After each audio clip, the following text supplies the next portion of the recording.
we are Hellenic Tech Network. I am Nicole, and we really like to welcome you to our first panel discussion for this year that is going to touch upon many subjects that basically touch upon all the sectors that we all work in. So without further ado, I would like to pass it over to Marina to this panel discussion. Thank you very much for joining us. Can you hear me? Mm-hmm. I'm Marina. I'm co-founder and vice chair of the Hellenic Network, HTN. I'm very interested in technology, so I studied AI and FinTech. I've been part of the HTN the last 3 years, and we run several events covering AI, FinTech, MedTech, etc. However, this is the first time we have a dedicated robotics event, and we're very, very excited. So here with us tonight, we have the experts. So we have an excellent panel: George, Jen, Dimitrios, Yassir, and Stomadis. Hello, Stomadis, all the way from the US. So I'm really looking forward to learning from the experts. In terms of the structure of the evening, we start with a presentation from each of the panelists. They will talk to us about some exciting robotic developments, and then we're going to have a nice panel discussion, followed by Q&A. Now, the intention of the Q&A is to make it very, very interactive, so we really welcome your participation. Following that, we have our chairman, the HTN chairman, Luis Loizu, who's going to get closing remarks. And after that, let's all mingle, network, ask more questions to the panelists over some drinks. So, without further ado, let's start with the presentations. Over to George Dragoulis for the first presentation. Over to you, George. Okay, thank you. Can everybody hear me on the way to the back? So yes, thank you, Marina, and thanks for having me. Good evening, everyone. I would like to, first of all, thank the Hellenic Tech Network for giving me the opportunity to be part of this great panel and share my experience in the world of robotics. My name is Georgios Dagoulis. I'm working as a technical program manager for HellenicTV in the robotics section. And tonight, I would like to talk to you about a few applications of robotics that we might not be aware of, but they're out there and they're widely used. So, what is robotics? I know the rest of the panel is going to touch on different subjects, but as far as I'm concerned, in my role, I'm working on the development and installation of automated forklift trucks. I need to hold disclosure. These machines are capable of transporting goods, pallets, trailers, and so on in areas like factories, warehouses, ports, and they're capable of working 24/7. They're reliable, they're safe, and they don't need an operator. And the examples I'm going to mention later on still follow the same pattern. So in previous roles, I've worked with applications that have to do with hospitality, security, cleaning, and as an example, a robot would patrol a building, move through different floors, different surfaces and environments, and it would utilize a range of scanners to inspect for anomalies, to identify dangers, detect leaks, open doors, and so on. The setup and the definition of the problems is made up by a human, but the rest is completely autonomous. So the robot does it by itself and just gives us a notification, a bit like our mobile phone. Other robots are like big vacuums. They're equipped with tools like mops or like a hoover, and they can scan an area, they can clean it, they can mop it, as I said, and even spray disinfectant if we so wish. This does sound like a big Roomba, which is a very well-known model out there, and in essence it is, but also it's not, because the applications we're discussing today have to do with specific features. And these features are covering large areas, working for multiple hours, and being, reliable, so they work by themselves throughout this period, and then they would go and charge by themselves. I did talk about robots in hospitality, and these would be robots that are equipped with trays, for example, and they would work in a restaurant environment. They would take the dishes from the kitchen to a table, or take the dirty ones back to be washed. These are already out there, and they come in different shapes and forms and sizes, so they fit the different environments. And some of those robots also have different uses. So think about having a robot at the entrance of a building where you tap your RFID card. It shows you some information regarding the meeting room that you have to go to, and then it takes you to this meeting room. And in the meantime, it can show you some advertisements on the same screen you were using about in order to get in the building. So just a few examples. Is that all? It's not really. There are robots that have been used in manufacturing for years, and by robots we don't only mean human-like machines, the so-called humanoids, but we also include robotic arms, which are a very common application.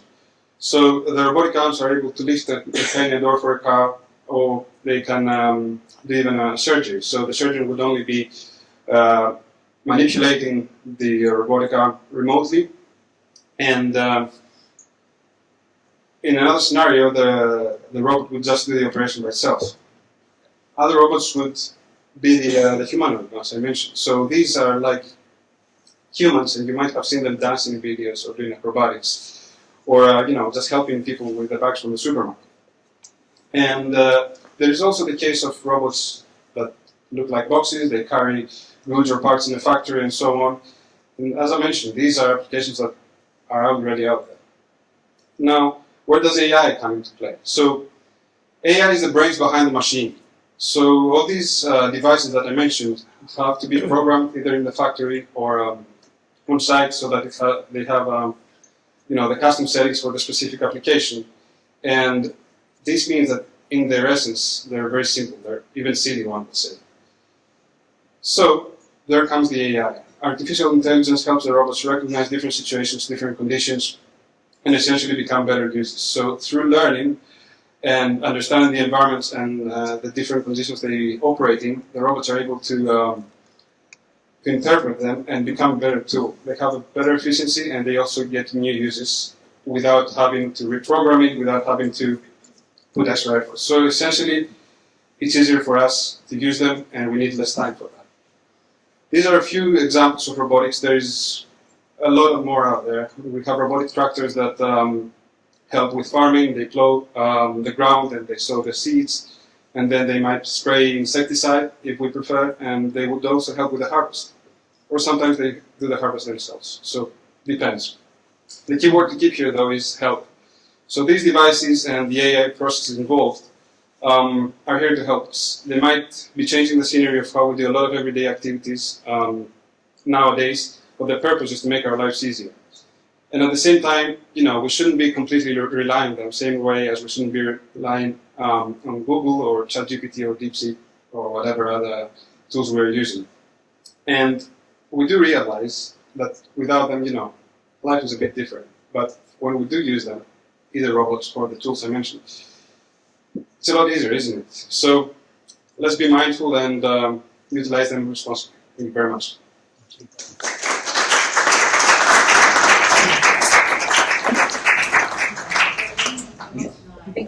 Thank you very much. Yorgo. That was really great. And now over to Dr. Kanoulas, Dimitris. Yes, me. So we don't go in order. Alphabetical order. Good.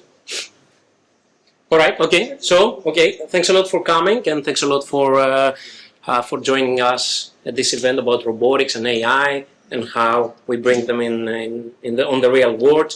So my name is Dimitris Kanoulas. I'm professor in Robotics and AI at University College London, and we're based at UCL East. So this is a new campus in Stratford, in the Olympic campus, basically, where one of the things we do there as UCL is work on robotics and AI.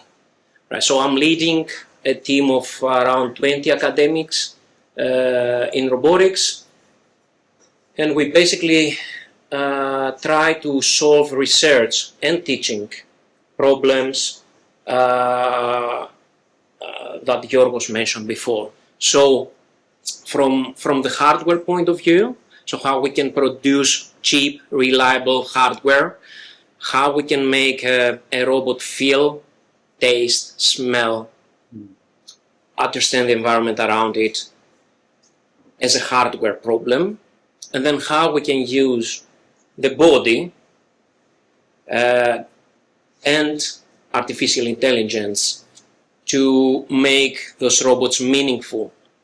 Now, the focus and the difference usually between ourselves and I think more industrial people that they work in robotics is that we try to solve, we try to push the boundaries of embodied AI, of robotics. All right, and what does this mean? This means bringing robots outside, try to deal with environments that are more uncertain, more unpredictable, and by environments now I mean from a human body. So how can we, for example, detect cancer, all right, which is a difficult problem, and how we can treat it using robotics, how we can make minimal invasive surgical procedures as precise as possible, how we can help doctors to, through robotic devices, to perform better, safer, faster from distance, right? To help with search and rescue, for instance. So it's not a surprise that, you know, basically humanoids, they start raising after the Fukushima Daiichi nuclear disaster. Because the problem was, okay, we have these robots, now how can we put them in the real buildings where it's like you have no idea what's going on in there. And back then we couldn't do it. I'm not sure if we can still do it, but I think we're closer to achieve that. So the research part, and my personal research is this. So how we can use humanoid robots, how we can use legged robots, so robotic dogs, to control them, to sense, and to take decisions ethically and with safety to perform the tasks efficiently. And the second part, I guess, why I'm here is, you know, because I represent the university, and we have a big challenge. And the big challenge is that we have to teach the new generation how to deal with all these problems, how to learn what is out there. And in like 30 years ago, that was still a challenge, but kind of straightforward. Robotics is a very interdisciplinary area, right? You have to understand mechanics, you have to understand sensing, you have to understand action, intelligence. So a lot of things to make it work. All right. Now we have all these advancements in AI. So the question is, how can we teach students to deal and to understand and, you know, push the boundaries towards that direction? And this is quite challenging as things progress really fast. And that's why we have a couple of programs there to do that. We're not the only university doing that, of course. Now, pretty much every university, they do have somehow a program into that direction. Yeah. And I think that's it for me. Yeah? That's really All right. Okay, cool. Thank you so much.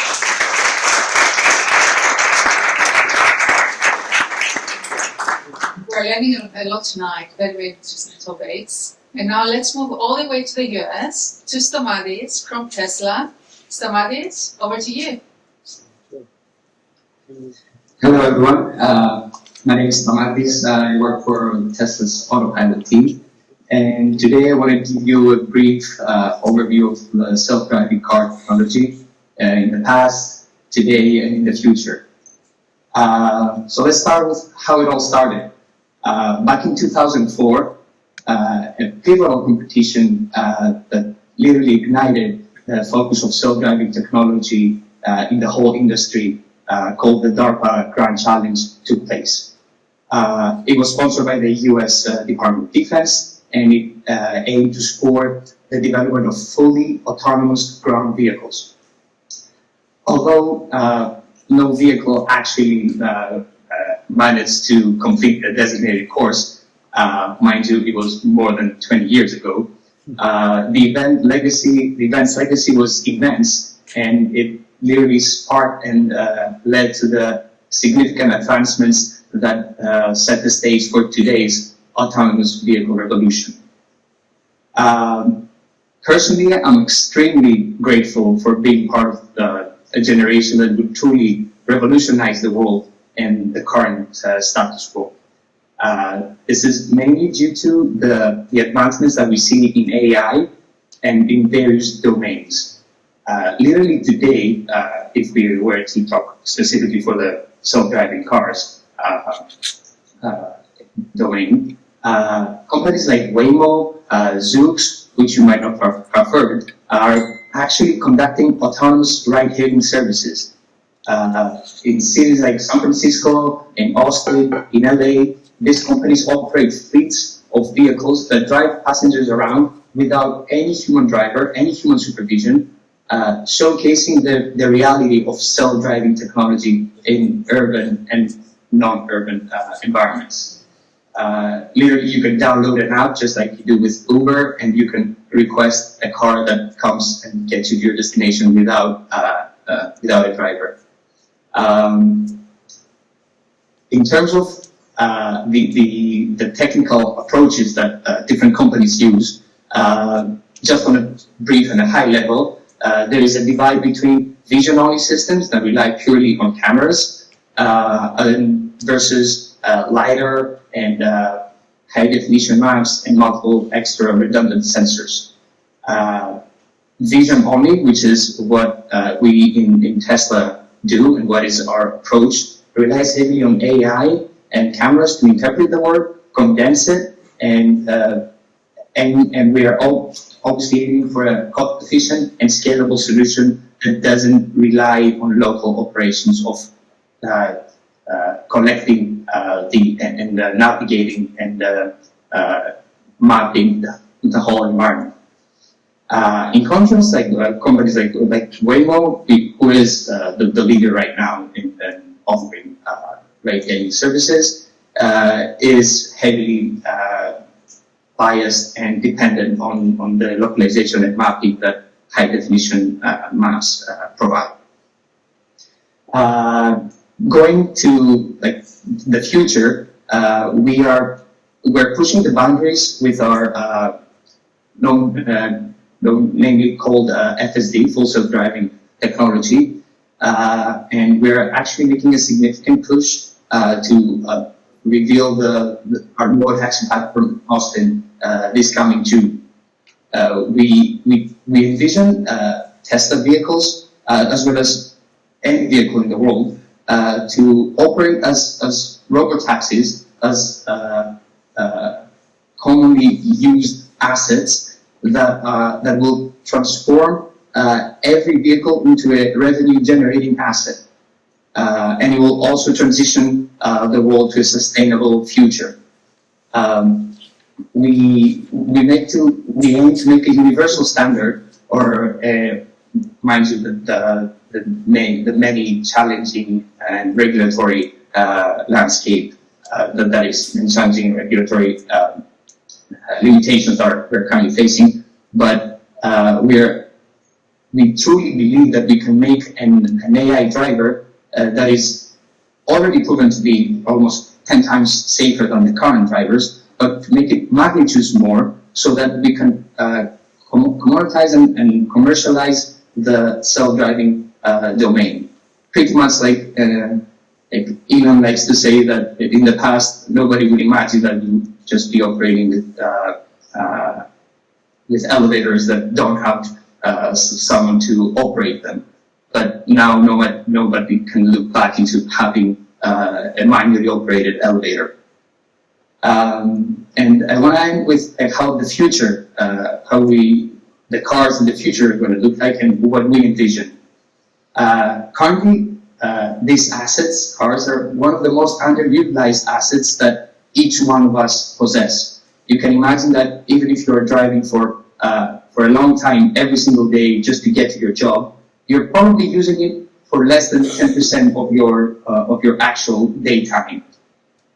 So if we were to transition this into a world where the same car can be utilized by the full family, by all the members of the family, or even if it's not necessary, you could just give it to the network and it can operate and generate revenue for you, and obviously in a very green and environmental friendly way.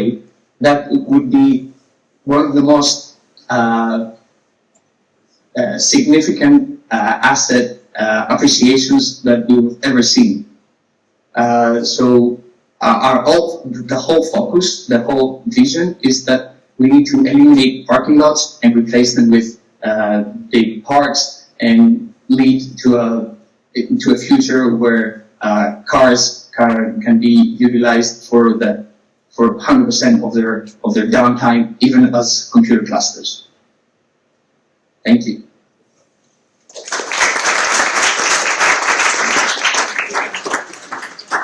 Thank you very much, Samadi. Very useful, especially given my driving. I may need to have an offline discussion with you to find out more about the tools. That was great. Thank you.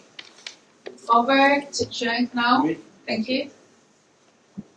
Hello everyone. Can you hear me? Yeah. Hello everyone. My name is Cenk. I oversee UK and Ireland market at Kinnan Robotics. And I've been with the company for the last 3.5 years.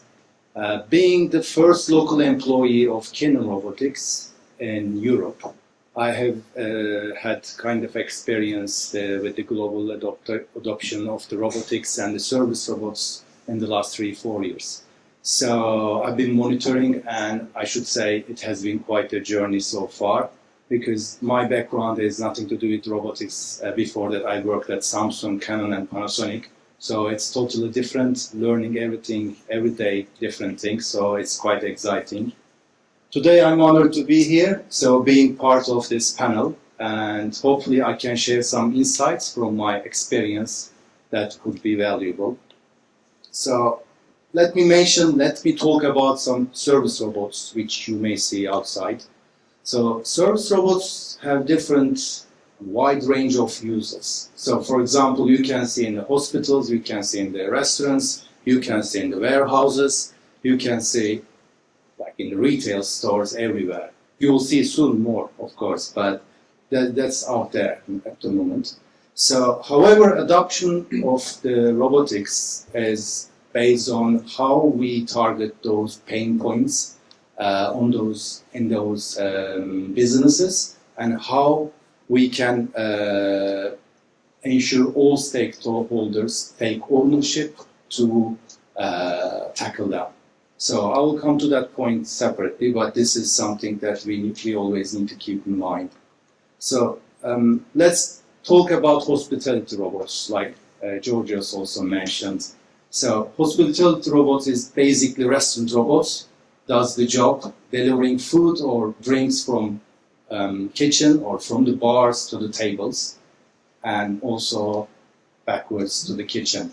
So it optimizes the process, so streamlines the process, that gives waiters to engage with more customers instead of running back and forth in the kitchen to the bar, having fights with the kitchen. So this being eliminated. So that's what we see in the restaurants at the moment. And the result of that, we see higher efficiency, which means the customers are having, the restaurants having higher revenue, and also walking by the customers, more visiting. Even the kids are dragging their parents to the restaurants to see the robots in action. So, and also the Google reviews are increasing, and the tips even are increasing because customers are happy with the service, which was different in the past. So we will see in future more and more about that, but this is happening at the moment. And when we look into hotel robot case, and I don't know if you have heard of them or not, but we have also in the UK, all over Europe and in the worldwide. So hotel robots does take the lifts autonomously and do the room service autonomously, completes the room service, so without human. So it enhances the productivity, like making more efficient, and also increasing the transaction of the room service in the hotels. So because the customers would like to have this unique experience instead of going downstairs having like a sandwich or dinner in the downstairs, so they are ordering to their rooms. So this is what we have experienced with. With all being said, of course, it's not all about improving efficiency because of increasing labor cost or the difficulties with the labor shortage. It's more about optimizing the process and how you can tackle the situation in the restaurants or in different environments. So what is exciting about the robots, especially with the service robots, I would say, and the robots becoming more like advanced day by day. In 3 years, I've seen different robots starting from like doing different jobs. So they are more smarter now, and they do different jobs. So the robots evolution comes to more like it's nice. It's instead of nice to have, now it's more like it's really targeting and it's really addressable the business cases. For example, imagine a robot.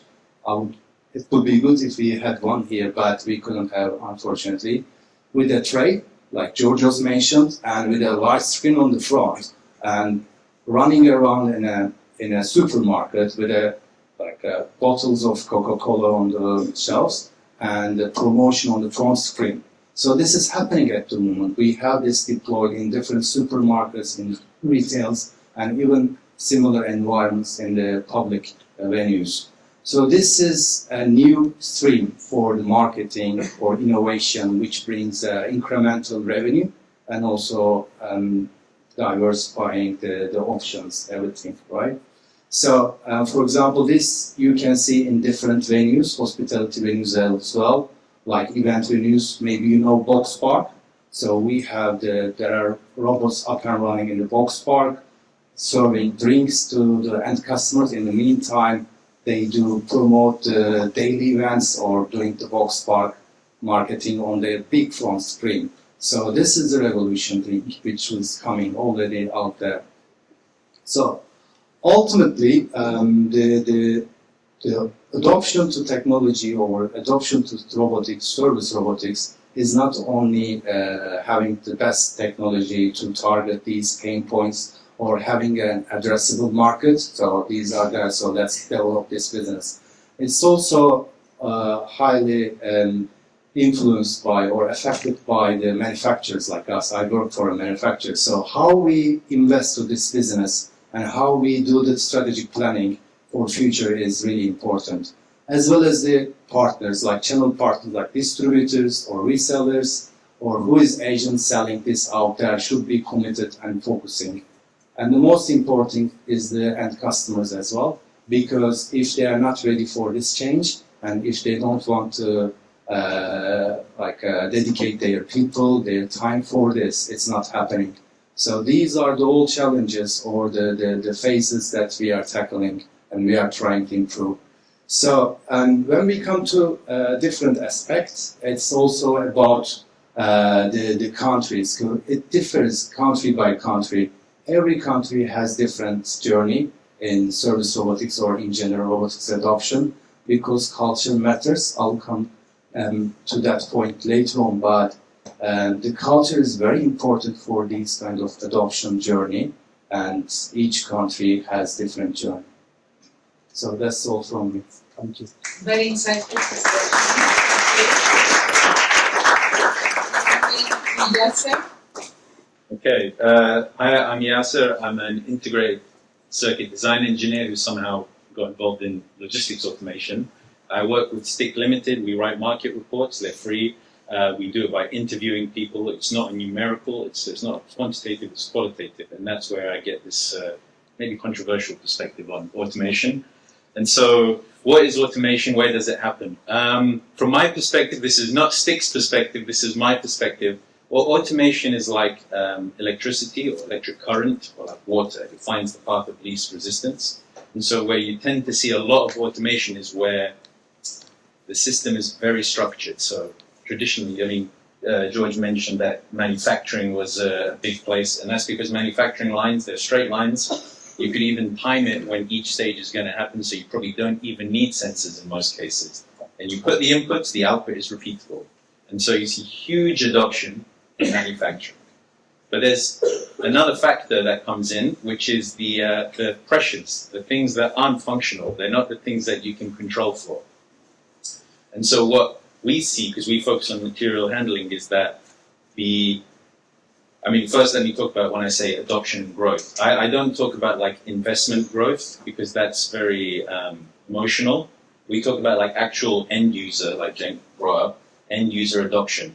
And so where we're seeing a lot of focus and adoption is in material handling. Traditionally it was intra-logistics, and now increasingly you're seeing it a lot more in logistics. Now there's another dynamic that's interesting about that, which is a warehouse is a complicated place. There's, inbound, receiving, you store it, you retrieve it, you process it again, you send it out. And so what happens is you go from chaos to some kind of structure, back into structure, and then once it leaves, it's chaos again. And so what you saw in warehousing, this is for example Amazon with Kiva, is you saw a lot in the what year are we now? Anyway, I'm getting old now, but some years ago Amazon bought Kiva, and you saw huge investment and adoption in storage and retrieval. And that's because you've taken that chaos, and as a warehouse you've processed it, you've put it into boxes, and you've filed them away. So retrieving it is easy. But what's happening now is that the chaotic aspects of the warehouse themselves now are becoming high pressure areas where they need automation. So, the dock where the trucks come in. It sounds easy, get a high CL forklift, you unload the trucks. But when you open that gate, you don't know the trailer door, that you don't know what the pallets are going to look like. Are they facing this way? Did they rock? Did they break? Are they humid? Are they this? Are they that? So it's a complete unknown. It's a Schrodinger's pallets. You don't know what they are until you look at it. And so you have a lot of investment going on there. But the pressure means people need it. They can't get the forklift drivers. It's dangerous, health and safety, all good things. I'm not against it. I think protect the people. The economy serves the people. So anyway, you're seeing all those pressures, so now you're seeing a lot more technologies being at the loading and then at the unloading side. Equally on the loading side, you're seeing a lot more focus as well. It sounds like it's the same as unloading. It's really not. They're two completely different concepts. Now, in my opinion, that sequence, there's also the other point, which is volume. The volume of activity that's happening at any part of the value chain. So manufacturing, everything is manufactured. Nothing appears from nothing. And so 100% of volume comes from manufacturing. And now most activities down here involve logistics. Healthcare, university, you guys buying stuff. So the next logical thing is when things are manufactured, they have to be logisticified. They have to be sent. And so you see the next concentration is at this logistics, the material handling space. So that's where the volume is. There's another factor, which is the AI side of things. So we don't see a lot of AI in warehousing so far. We're seeing it more in those chaotic environments like the docks, because the variables are so much that you can't just, mathematically, although maybe AI is mathematics, but it's not like a deterministic problem. There's this variance that you need to pray that an AI can solve. And so, to James' point as well, it's like the service robotics. It's probably the most chaotic environment is a restaurant. And so what you'll see is a huge amount of artificial intelligence is needed, fundamentally needed on those systems to be able to allow them to, my 5 minutes is up, I can feel it. And so that's the other point. So you've got the adoption is following the volume and path of least resistance, and AI is opposite of that. It's following the chaos. And so that's my perspective. I don't know if I've said anything valuable, but yeah. Yeah.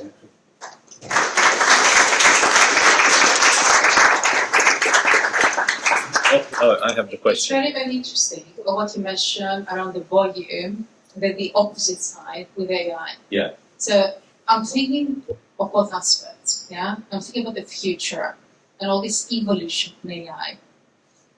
Where are we heading? Across all these industries, across all these sectors, what do you expect to be the most dominant sector in terms of robotics usage? Most dominant industry? I think in terms of like raw adoption, it will always be manufacturing. But in terms of like growth, the rate of growth, it's going to be the material handling as they solve like logistics based, because as they solve more and more of the problems, you can eventually get to the. I mean, you also have the point of micro warehouses. So not only are warehouses getting more automated, we're shifting them closer to the end user. So now you're going to have lots more facilities that are trying to serve a more concentrated to zone skip. You skip the hubs that are needed to be able to deliver. So naturally, AI is not going to come from warehousing, but it's going to come from the more interesting spaces. So it would be more or less a combination, but still dominant. It would be manufacturing. Yeah, manufacturing is getting more. It's getting more crazy there. So they need more. Thank you. Now, moving to another sector, Stamatis, you talk about autonomous driving, self-driving. You refer to robotaxis. Now, I'm just thinking of the time horizon. Do you have an estimate in terms of adoption? Where are we now? Are we at design, parallel testing? Is implementation near? Yeah, that's a very good question. As I said, like the self-driving technology in general is heading towards the full commercialization and full integration into our everyday life. Again, companies like Waymo, which is backed by Google or Zoox, like right now, not in the distant future, right now, are operating fleets of cars that don't need a driver. You just call them on the same way that you call an Uber or a taxi, and a car shows up without a human driver and takes you to your destination. And there are lots of them already. As discussed, there are some limitations in the scalability of their approach, but in the not so distant future, and our target is the upcoming June, is to also commercialize our Tesla Robotaxi feature or platform, so that in the same way people can just order their car, order an Uber, and they get to the destination safely and without any second thoughts or any hesitation. In general, as I said, the next big thing in this overall technology is and involves vision-only systems, pretty much like we humans do in a more natural way, and we can do highly critical and very complex tasks without requiring full HD maps of where we are or of the different environments that we might encounter. Based on prior knowledge and based on experience, we infer what our actions should be based on the different environment that we come across. And the last thing that I want to point out is that, which is probably going to be a crucial part in the self-driving or in any AI application, is the regulatory aspect, which also needs to advance the same way that technology itself advances, so that it caters to the new needs and requirements to provide safe and reliable and comfortable solutions to the world, but of course without regressing or risking the everyday safety and the everyday comfortness of how people want to utilize those assets and those platforms. Okay, absolutely, and with a more regulatory oversight and responsible AI, this could also help with more mainstream adoption, widespread adoption. Yeah, because we could be feeling more comfortable using robotics. Thank you, Stamatis. So follow up on his question, Stamatis, you can hear me, right? Yes. So you did mention, robotaxis and autonomous cars and everything. And there's also another application out there, which is, autonomous delivery. And I'm talking about delivering goods to the house, which is already existing in the States. Hasn't come to Europe yet, as far as I know, at least. Which is a smaller robot, but has a similar technology, a very simpler version, I'd like to say. Do you think that the things that you're working on might be migrated, might be used in other cases, or do you see that these will be focused or restricted on cars? And if yes, what other applications would you see using the same technology in the near future? Thank you. Yeah, that's a great question. I personally see that the most significant improvement, or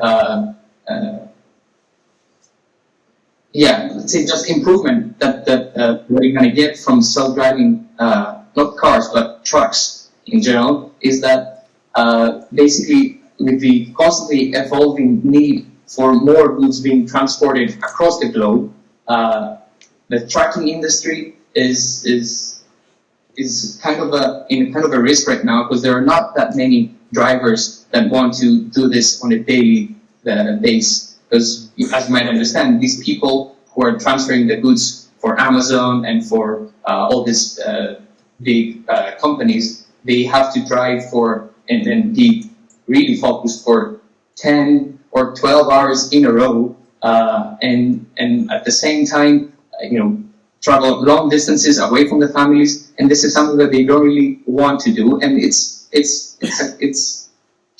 truly understandable. So the asset appreciation that we can get by just commercializing it and making this industry fully self-driving, and of course the environment that these on highways that these trucks are operating are a lot less complex than in common city streets. That could greatly improve the overall industry in terms of goods transportation. And at the same time, there's another company, more companies that are doing it not in the driving domain, but in the UAV, in the drone domain. You can take for reference Zipline, who started by minimizing the transportation time of blood across Africa, and they are now, literally today, they're operating drones that they send across cities of the US, and they can deliver goods in minutes. So it's not in the far, distant future. It is happening now, and it's how people adopt it and how people want to integrate it into their everyday life that is going to guide the future, and in the short term and in the long term. Thank you, Smadi. You talk about the future and you talk about short term and long term. What I'm thinking about the global landscape, and I'm thinking about countries. Jen, you're a country manager. What's your view, please? Are countries ahead of the curve? Are more countries faster at adopting robotics? And what is driving this pace? Yeah, it's a really good point to bring it, because it's also affecting, it will be affecting how it is happening when it is happening, actually. Because we mentioned about the factors or the reasons, why adoption to robotics or service robotics is different, addressing the pain points with the right technology, right time, and also different stakeholders like manufacturers, like the distributors or local service centers who support the process, and also end customers should be fully in it, right? But maybe the most important factor, or the role, I would say, the culture or nations, because you can see different adoption in the UK than the Ireland, and it goes to Germany, it's different. So the culture and the background and the history with the technology is really a major role in this adoption, which I have observed and seen significant difference until now in my 3-4 years time in the robotics industry. So, for example, when we think about East Asia, right, Japan or China, these countries are already advanced in I would say robotics. They already started. It has already started there everywhere. For example, service robots, the auto robots, even the robotics, because they grew up with the robots. Like they had maybe you remember. I mean, the robot teams, cartoons, and magazines. So they grew up with them.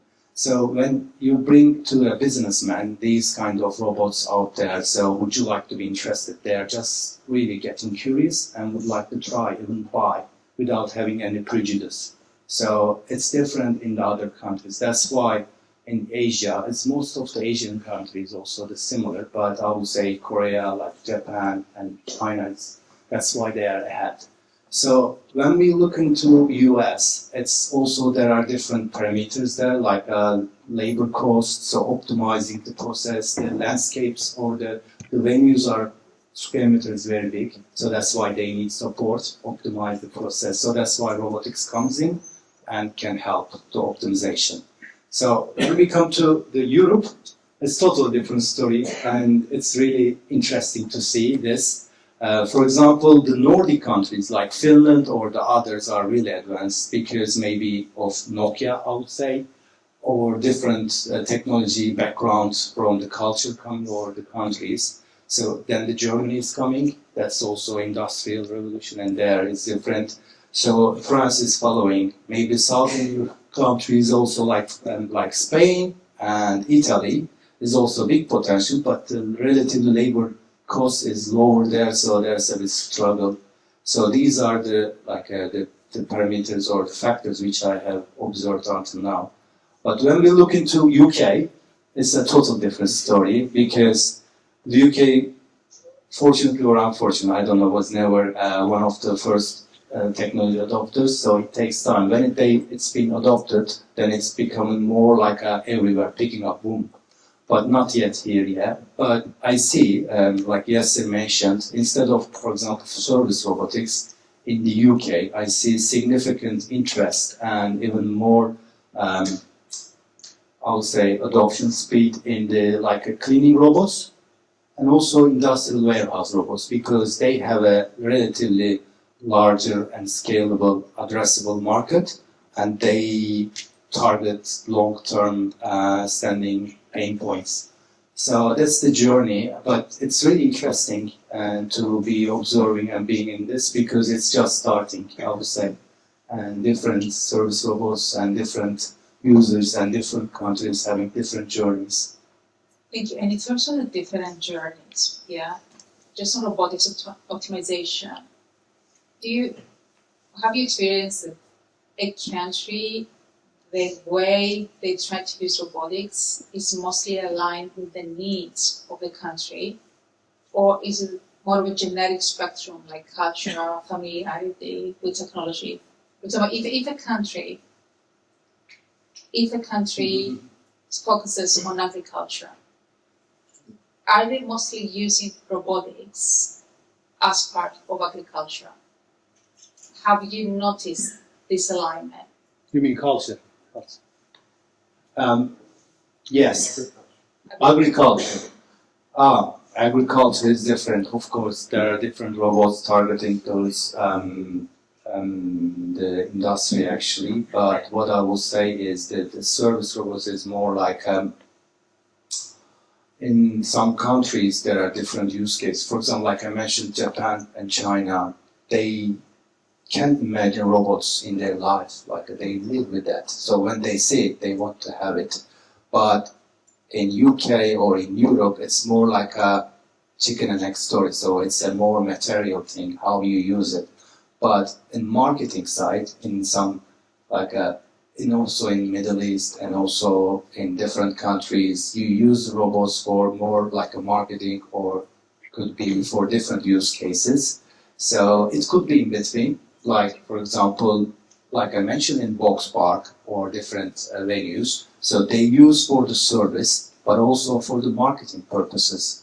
So I've seen, I will not mention the country, but I've seen one electric car brand so penetrating to the market. So they have 55 stores, car dealership in that country. So in order to be outstanding, right, to be differentiated from the market and use it in the TV commercials and everywhere, we deployed actually 55 robots which are able to do the advertisement guidance. And so this is something, how you put the strategy out there and try to promote. But in agriculture or different industries, it's also more like it depends on the also labor shortage and labor cost. That's also the first ROI or return investment they look into, regardless the culture. Then the culture is picking it up, right?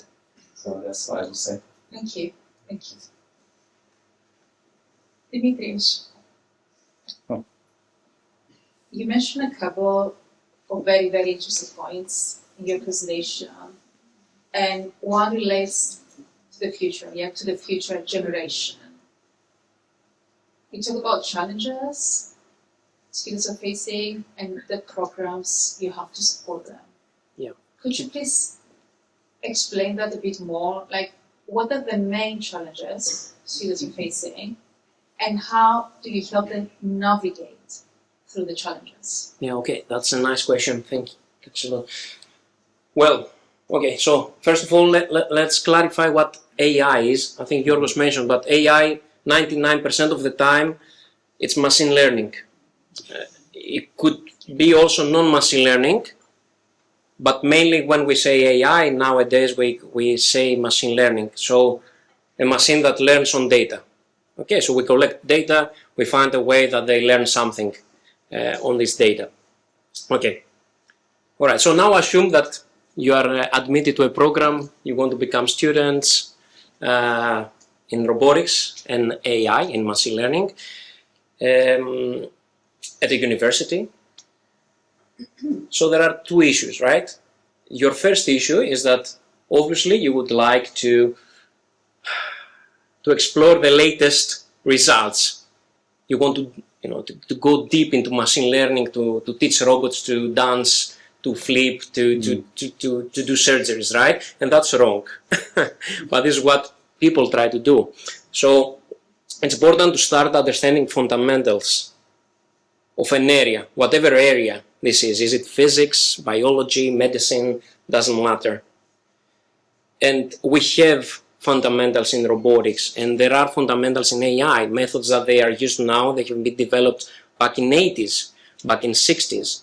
The first robot was made in 40s, all right? And it was a bar robot. Actually, it was a robot that was serving cocktails, okay? Yeah, and that was like so many, like really in the past.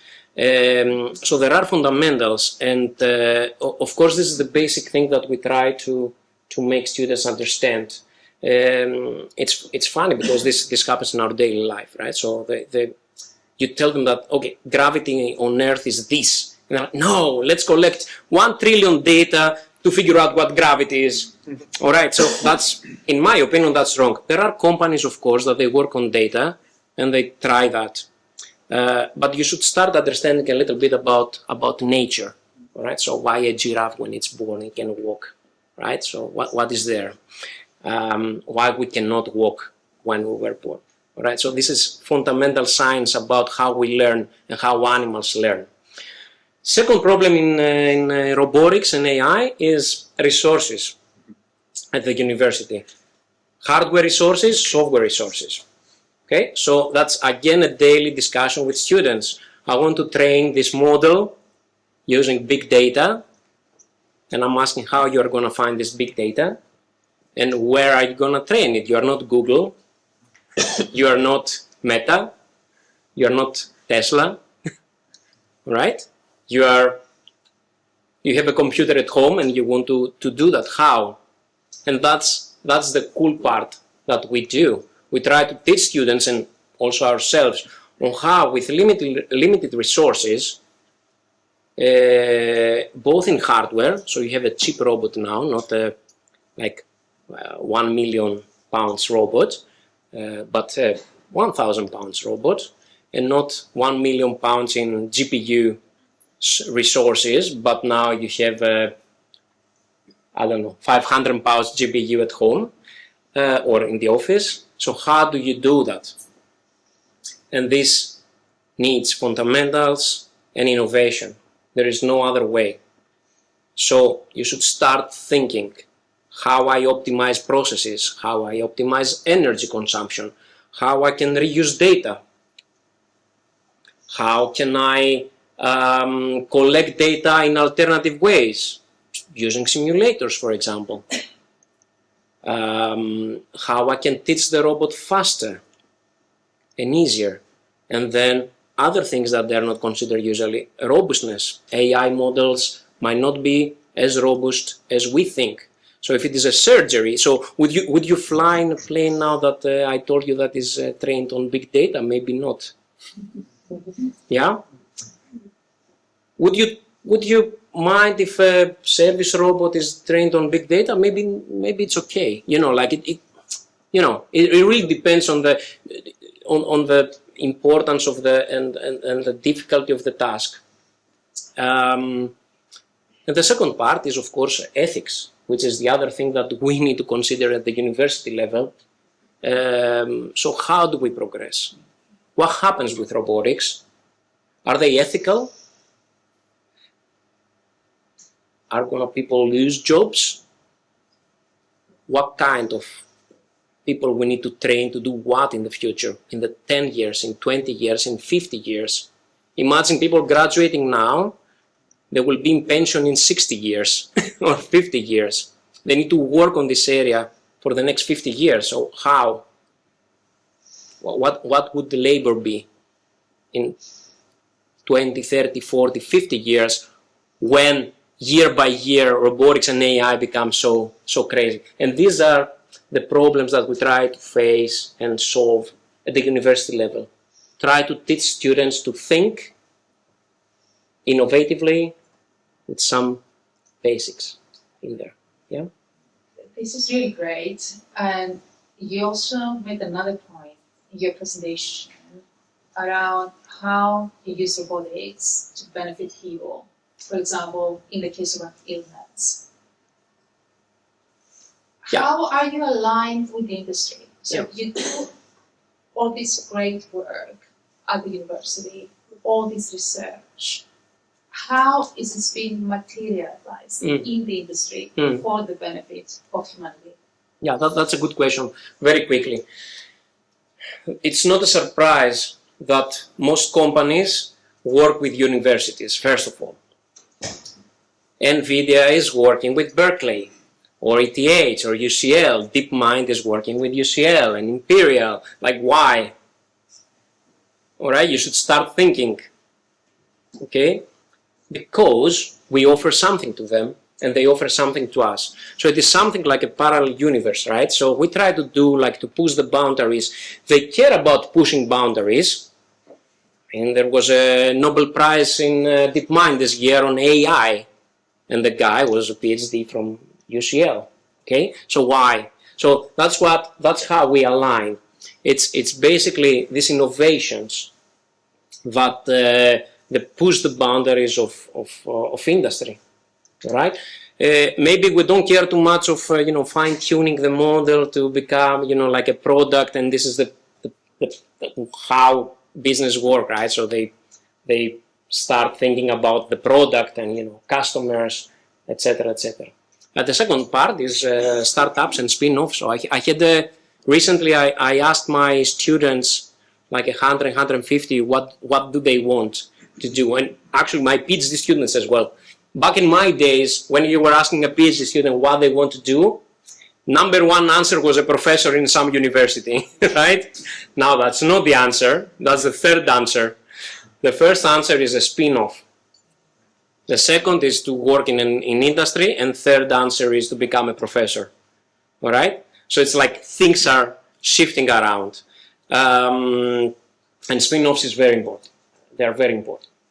Startups and spin-offs, because they take these small ideas that somebody has worked for 3, 4, 2 years, doesn't matter how many years, and they boom, they're there, and they become big companies. That some of them they fail. It is what it is. Yeah. Thank you. Uh, Very interesting discussion. We heard about self-driving cars, manufacturing, widespread use of robots. George, where are we right now? Are we ready for it? Are we ready for this widespread adoption of robotics? Or are we still skeptical? It's an interesting one. I'd say we're somewhere in the middle between the two. So, from what I've seen, the reactions I've gotten from people when they see the robot, or the people that are interested in investing or buying one, I think there is, the early adopters, the enthusiasts, the people that really want to use it and understand it, and they're big fans already. And then there's the people that are afraid of it. So you have these two extremes, and one would say yes, let's adopt it, but let's be careful. Which, in its essence, it's a no question. It's a no answer. Whereas the others might not be aware of the dangers. What I'm trying to say is that there's still some people are still hesitant when they see the robots. It's still something unknown to them, still something we're not used to, and I'm not talking about one specific category here. It's most of them. It can be the cars that Samatis mentioned, or the legged robots that Dimitris mentioned, and so on. So obviously, it's not a very common sight, and I would say people are still divided. I think there is a slow progress and a slow adoption. As we make them friendlier, easier to use. As I mentioned in my speech, you have all these robotic vacuums out there, and not just the robotic vacuums. There's a lot of simpler applications. So I think we're making progress. We're not there yet, and people are still afraid of what is this thing doing, and is it gonna attack me, or should I just go hide? Because it's still an unknown, and a device that we still don't know what it does. I'd say with careful steps, and I see that coming in the next 5 to 10 years, and it'd be interesting to hear your views on that. We will see a bigger and bigger adoption in different sectors. But again, the important part is that this is going to happen. My opinion, at least, is that it's almost inevitable. It will be out there, and we should still be skeptical and mindful of what those devices do, and we should be careful with their uses. I think Professor mentioned something about the ethics, so there's this aspect as well. And just to sum up, I'd say adoption is there. Let's keep the ethics in mind, and let's be careful. Absolutely, absolutely. And in general, we see lots of focus around this on AI, responsible AI, and ethical AI. So I totally agree with the aspect around ethics. That's definitely another point. So it's not just the devices, because obviously these devices, there's some software, have some features. So ethics and AI is another issue that's still under discussion, under research and investigation. And I think the essence is the same. It's an unexplored area. It's not something that's mapped yet, let's say. So we should be careful in what assumptions we make and how we adopt it. Wonderful. And I'm going to now open the floor to questions. And I have a question for you. How ready are you for robotic adoption? And I welcome your thoughts. Yes. I have a question about Hello? Hi, thank you to all the speakers. That was amazing. Thank you very much, and to the Hellenic Tech Network. Professor, my question is to you. I think if you ask an average person what AI is, if we're being honest, they're going to think of ChatGPT. A lot of those people might be students. My question is, how do you deal with students that over-rely on AI tools, ChatGPT being one, to solve the average problems in university? That's my question. All right. He's trying to not get cold. All right, that's a good question. I mean, we talk in a dean level now of if we should allow GPT and Copilot. Now that's my personal opinion.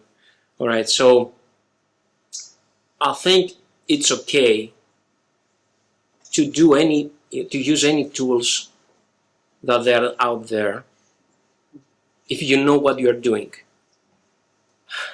It's not a surprise that it's kind of easy for us if we get an essay or a report or even code to understand right away if this is GPT and Copilot. It's kind of easy.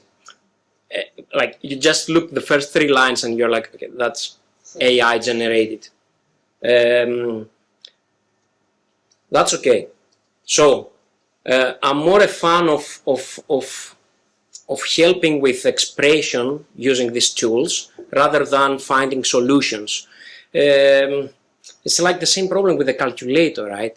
So, you might go to university and they ask you like, what is 3/5? And people like, they have no idea. And this will reflect later on, on your thinking about solving problems and about how nature works, what you want to solve, how you want to solve, all the innovative part. ChatGPT, like all these models, if you feed back to them, they become white noise, right? That they don't get new knowledge. They work on trillion of data on documents, and basically, if I ask what its opinion about the X problem, and if you ask, it will give us pretty much the same answer. It's like one-dimensional. I'm not sure if, like, we promote diversity in everywhere, right? That's the thing. That's another person. Think about that. That's another person. It will promote its own things. Yeah. So, students, it's okay to use them. Reports have become much better to read, to be fair. They all look nice, but the solutions to problems cannot be replicated. I mean, they cannot. It's at least at this point. If they are, then we can focus on other problems. I'm not sure how progressively this will be, or it will, it will stop at some point being amazing. Math problem, 20% correct answers. The GPT, 20%. That's basically, first grade. It's still impressive, but yet, yeah. All right. Thank you.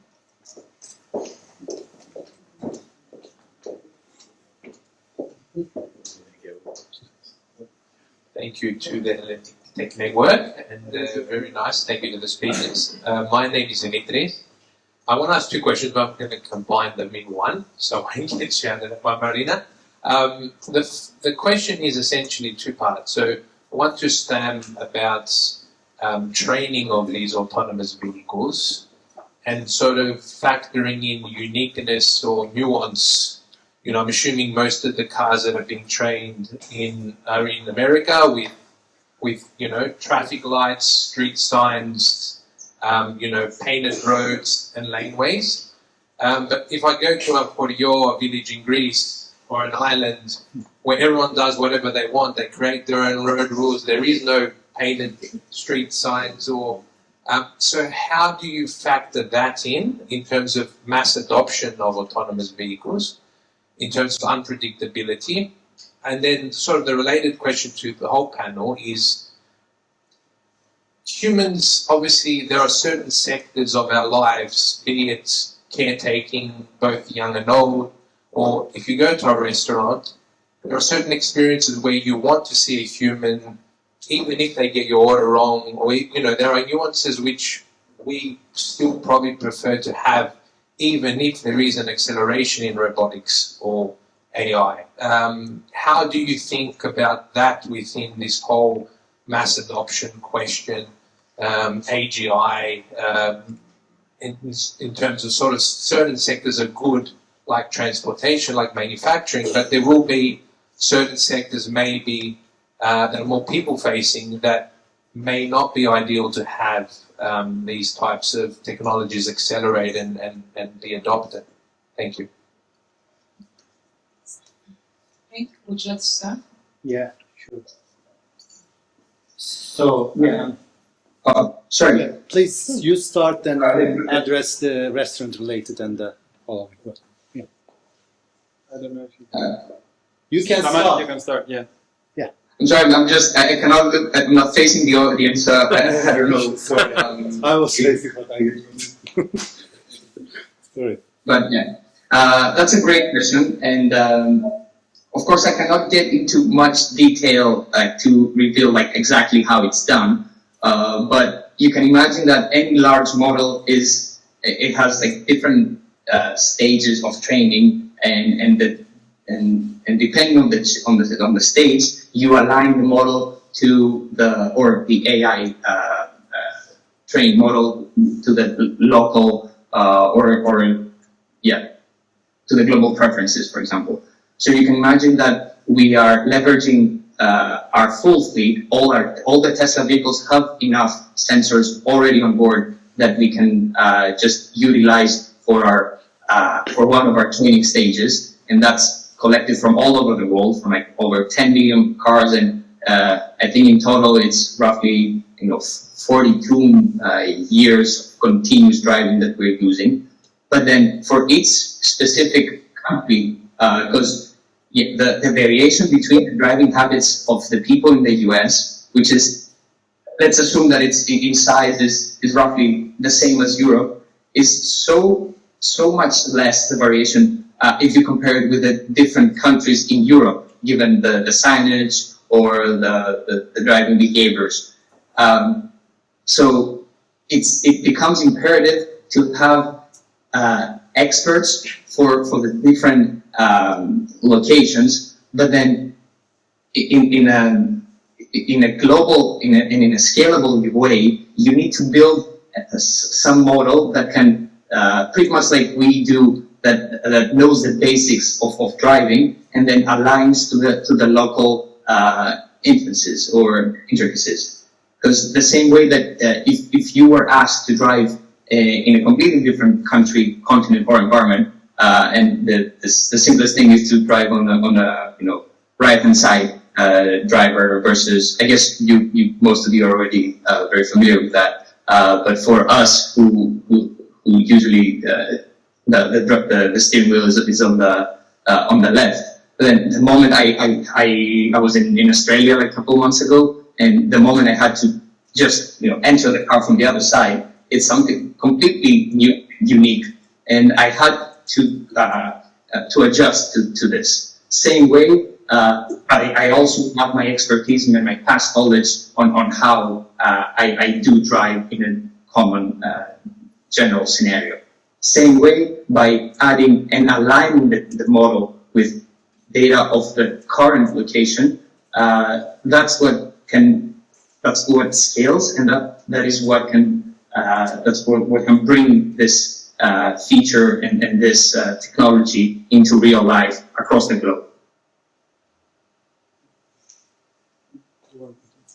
Yeah. Would you like to add something? Yeah. I mean, second question that he has, maybe I can address to them. So I'll try to limit my words, because if you let me, I can talk all night about this. That's the reason why I joined the company and the robotics, actually. So restaurant robots, or in general, actually, you would like to see human, right, instead of robots, I would say. So it's something like that. That's a good question, very good question, because that's also people are afraid of to hear the answer, like, are they stealing the jobs, or why we don't see the human in some, why we will not see the human. So it will be like waiterless, I will say, restaurants, or the service like transportation or this and that.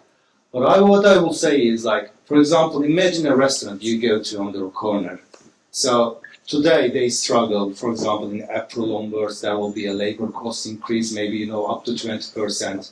So they need to optimize their operation one way or another, okay? So they have 10 people working there, and out of 10 people, 7 people is always there. 2 or 3 is just coming and going, right? what they try to do, and this is actually strategy, but I should explain this because that's for everyone to understand important.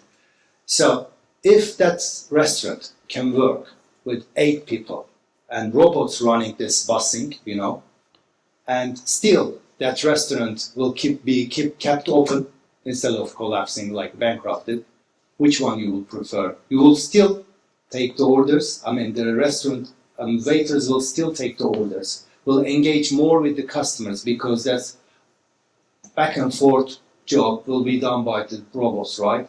So I'll say optimizing the process and also robots allowing human to interact with the people in restaurants. In general, if we summarize that, human will add more value because they will spend their time with more value-add things like interacting with the customers, so they're asking their wines or which dessert you would like to have. So these kind of things will be more possible instead of running after the food. So when you go to a restaurant, I guess that would be the best option, like having a kind of interaction with a waiter, right? So talking with them, otherwise they just get the order, run after the food. It's not what we want. So if we generalize this, it's everywhere, not in a restaurant, not in a transportation center. It's more like human will find, we have to find how we can add value to this chain so we will not be eliminated. So that's where we will be evolving while the robots will be evolving to a different place that can be commercialized more and more in our day-to-day life. I don't know if I could have answered, but it's something, because my background has nothing to do with robotics. I've been working in this robotics business in 3.5 years, since. So every day is new learning. What I've learned is, this is what is coming and we have to be prepared. And it's good, it's not bad, just we have to understand and adopt as well. Can I add something very quickly? Okay, because now you understand the difference between academia and industry is that I can speak about it. All right. So how do companies like autonomous driving is doing things? Is very simple in a way, and that they can adapt to, either you are in India or in the UK, doesn't matter. What they do is that they have a model of roads, and then they have drivers driving there for 2 years and collecting data, and by this data they can predict the future.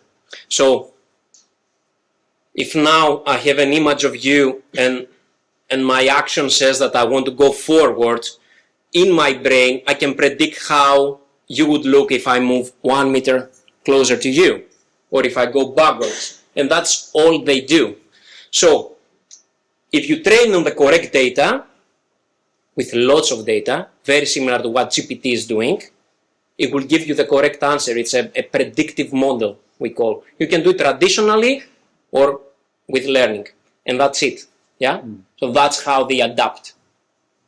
Okay. That was a small comment because. Yeah. I just on your second, there was also like a bit of a philosophical point about the infiltration of like where automation will start, like infiltrate our lives. And I think I said it to George the other day about, despite being in the robotic space and automation, I have a slightly cynical view on it, which is that at some point you have to define your view on what human life is. Because if you do a thought experiment, you say, okay, I'm tired of going to the grocery store, so I'm going to order my groceries online, even though it's not a robot, it's your automation. The produce is brought to you. And then you say, you know what, that's boring. I'm going to bring in a robot that cooks the food for me. And then you say, the eating is boring. So the robot does it and it injects it into you. At some point, the perfect summation of that is when you are, before you're even born, the AI says, Yasser was going to do this, his contribution to the economy was this, his social impact was 0. Okay, into the grinder, and that's used as fuel to power the AI. That becomes the ultimate goal of automation if you overdo it. So we have to have some kind of philosophical boundary of what for me life is. I go to the grocery store, I squeeze a tomato, and I say that's going to be good in tacos. Yeah. That's the robot. Yeah. Yes. Just one quick comment. What you said. The guys covered it mostly. I just wanted to mention that same way as our mobile telephones have different languages, I think the same idea in its essence works with the local location-specific features of a robot or a car or whatever. So you just insert different data depending on which location you're looking at, and then the behavior is adjusted automatically. The other thing I wanted to mention, which had to do with having robots and whether they're gonna take over, let's say, jobs or whatever. One doesn't exclude the other. So having a robot in a restaurant doesn't exclude the waiter, as James said, and it's also our choice at the end of the day. So I would say that there will be sectors and jobs that are very repetitive, very tiring, that would be replaced, but the human factor will always be there. And again, you can have both at the same time. It's fine. I imagine you go once in this restaurant and you say, "Oh, this has humans. Let's go. It's a bit more expensive, but they will serve us." It might be a luxury to have a human, but it's a luxury in the future. That far, there's some questions. Other questions here? So, hi, my name is Chari. I'm doing PhD in economics, and my thesis relies on income inequality. The impact of AI and income inequality. So, I obtained 50 million of data sets from the job adverts, and I'm now trying to find the impact of AI skills and on income, like UK's distribution. So, the preliminary results is telling me that if you have AI skills, 30 top skills, you are more likely to earn 12,000 more rather than having no AI skills. So on the one side of the coin, we are discussing that AI is very promising, from driverless cars to cancer diagnosis. However, on the other side of the coin, prominent scholars such as recently Nobel Prize economist Asimov emphasize that the middle class is going to be disrupted in 20 years. So I'm all in academia, for my whole life. I'm only 20, early 20s. So I'm very curious about industry perspective. Have you ever considered in the board meetings replacement of women, employees and stuff? Sorry, replacement of employees, unemployment and stuff. Have you ever considered in the board meetings and stuff, in the industry perspective? I'll pass it to you, then I have a comment in terms of skills and jobs. Yeah. If AI, let me clarify. If AI goes this pace, how would it affect your industry, individual industries, manufacturing, so on and so forth? So, I think we hear about AI more and more every day. We hear different applications everywhere. And I think it's becoming more of a fashion than a substantial thing. I would say, though, that as I mentioned in the previous question, there are certain sectors that would benefit more. And there will be an impact on labor, as you were saying.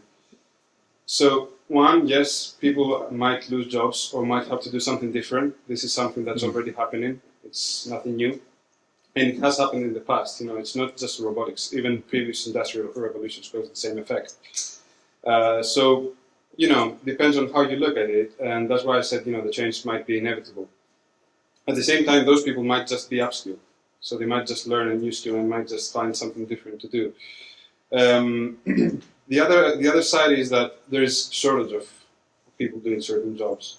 These can be the truck drivers that Samatis mentioned. These can be waiters. It depends. There are different sectors that suffer at the moment. And this is where robotics comes and gives a solution, because you have something that's working reliably the whole day, maybe 2 shifts even, depending on the battery. And it does give a solution. So it's not just, a threat, but it can be also a tool. So the only solution is leveling up the skills, right? In the industry perspective. Not necessarily leveling up, but you might have some people working on something different.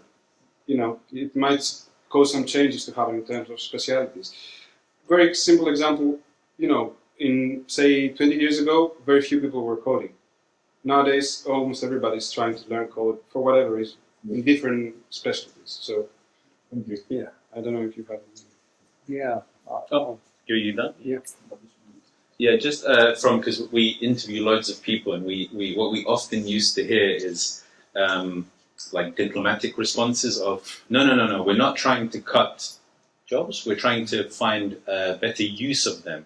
But then when you look at the business case, it's always about a reduction in FTE, which is full-time equivalents. And so the question you have to ask yourself is, how do you save money by just moving the cost somewhere else? You don't. So inevitably, it's going to result in cost. I mean, I'm always scared of answering questions about the economy because then I may sound like I'm communist or something. But there are we all talked about labor shortage, but the labor shortage is a shortage at current rates.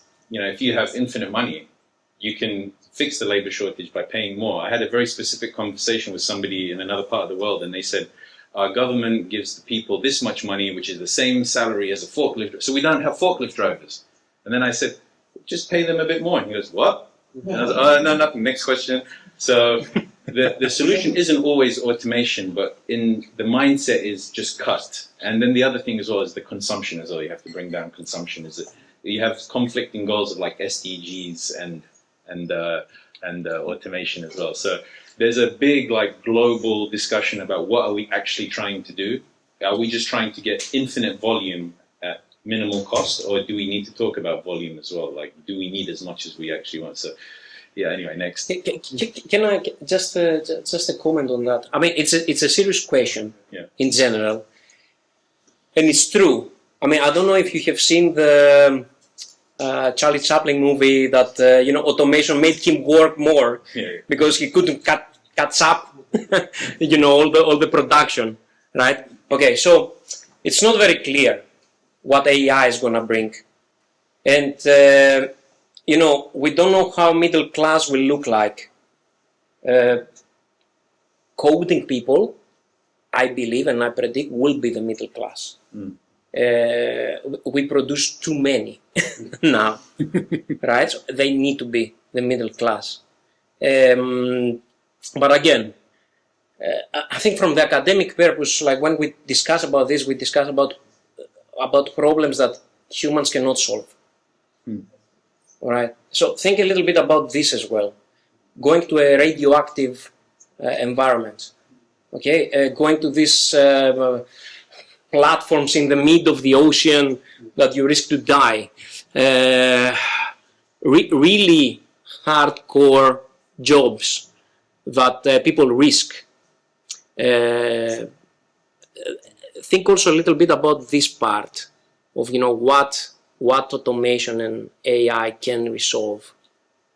All this work of DeepMind with engines and how they promote medicine to solve and find cures for new treatments for cancer, or you say what, this would not be possible. So imagine that there is not only one side of this, which will be there, but there is also a second side of this. Yeah. Can I just add something? Yeah. Because you have asked for sector-specific views. This is my very personal opinion around financial services because I work in banking. The reality is that you need to look at the cost and efficiency. So yes, AI will lead to job reduction. It started already. It will lead to some job creation, as well, data scientists, developers, etc. But the problem we're seeing now is that it's moving really, really fast. It's the first time we're experiencing such a thing. So personally, we're struggling to keep up. You mentioned about learning AI skills. You can learn that, but then it's the next thing, right? And how many other people are learning AI? So I would say the key is to find something that differentiates yourself. So first, you keep abreast with AI developments, definitely. And secondly, you try to develop a niche, that AI cannot really cover. Okay? Agree. Other questions? Hi. Don't know if I would like to. Great. Thank you all. Very excellent presentations, a very interesting topic. So I have a question. I'm a doctor, I'm not a tech person at all. And probably it's more related to you than just that. how we can do many things, even with a smartphone or a phone. We don't always need a robot in healthcare. But what we cannot do is to physically examine the patient remotely. So how close are we to that? We have robots performing surgeries for a number of years. But when I think about business landscape and remote places and access, and you don't always have a very specialized trained doctor there. You may have just a graduate that finished med school a month ago, so big data trained robot may be much better than that. So how close are we to that in practice from a technical point of view, but also from a legal framework point of view? Just to understand, to work with. So to examine a patient, basically. So you like don't have a doctor. GP, you mean? Right. Okay. Right. So the ethics of this. I don't want to harm your feelings, but this happens already. Like there are fine-tuned models of, like, imagine GPT that they can help doctors to do that. It was happening before. I don't know how many of you and how often you go to a GP in the UK, but the first thing they do is Google. So they somehow also try to figure out from their documents of what is the process of when you have a pain somewhere. So they go to checkpoints, okay? And this is kind of automation. All right, so I think we're very close into that, into giving advices. Always it would be a parenthesis that, like we might be wrong, because also, like, this is something that comes with experience. Again, data is important. If you go for one problem to 20 different doctors, they might give you 20 different opinions of what is the next process, and we need to be careful. It's a sensitive topic.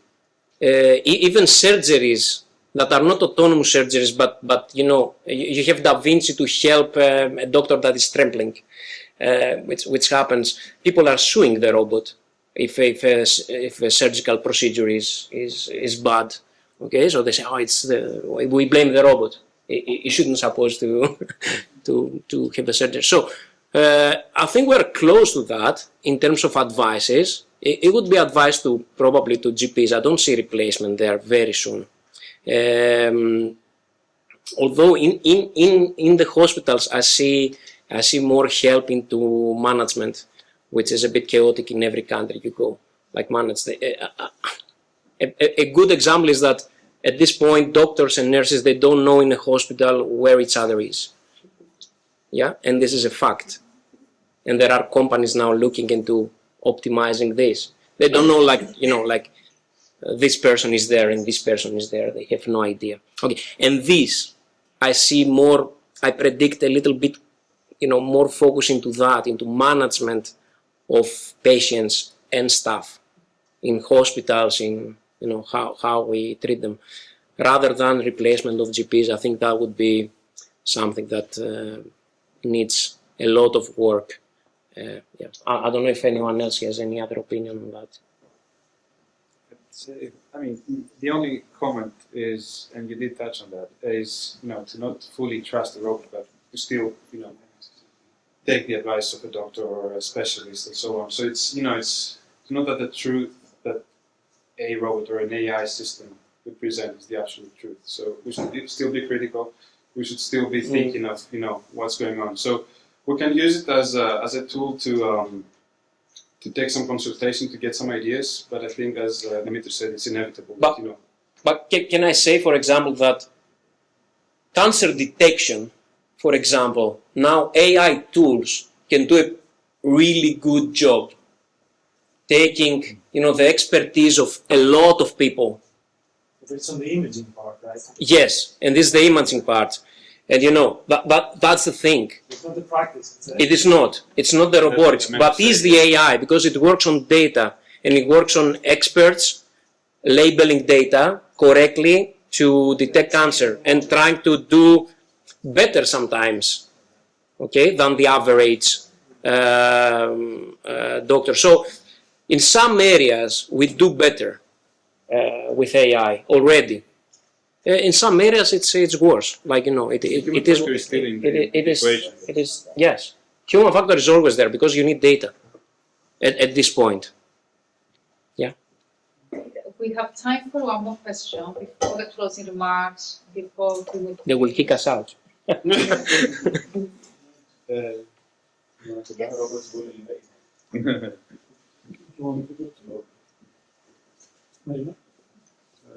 back. At the back, at the back. Hello. Thank you. It's very insightful night. My question is a bit of combination of both actually. How does hardware keep up with AI advancement? Because AI can base a lot of on the cloud. Cloud is very scalable, vertical or in parallel.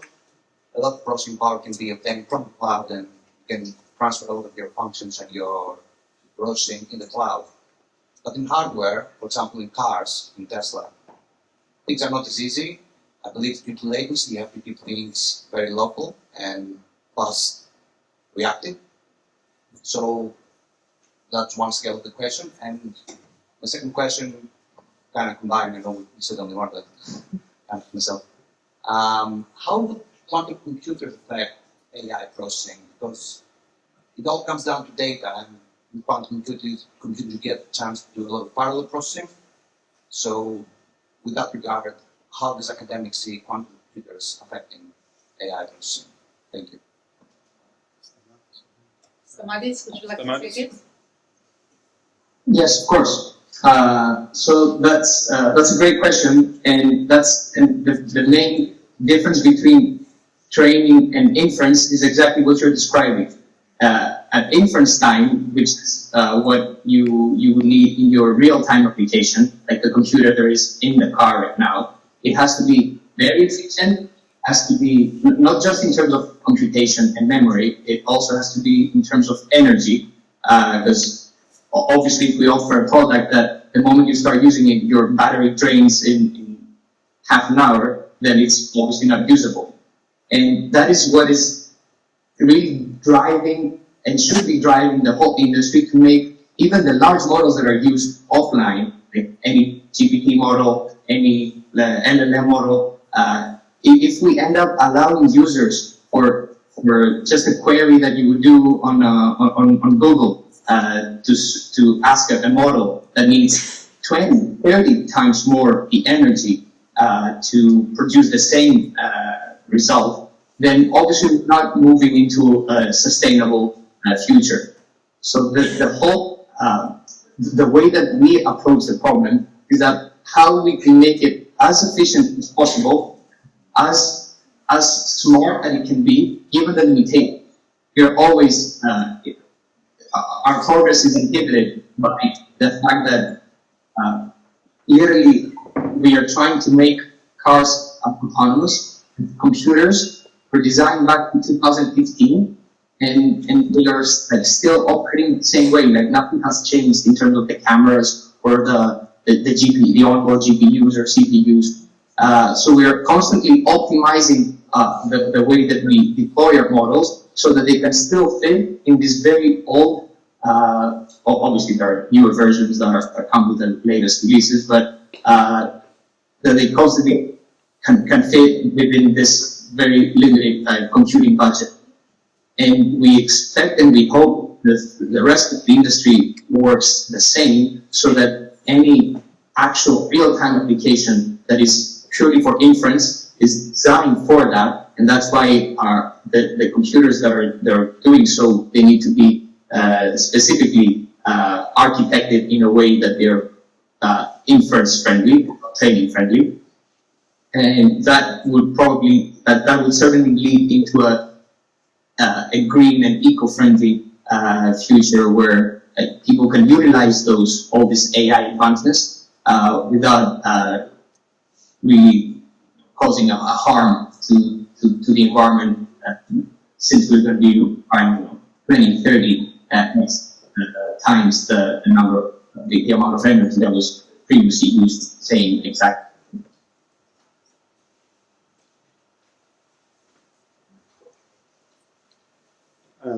I just wanted to comment on the hardware part that you asked. So all those models we're discussing, AI, ML, and so on, are very energy greedy. And this obviously, has an impact, as Tamati said, has an impact in the environment. So right now there is a race, not only to produce the energy, but also to find the space.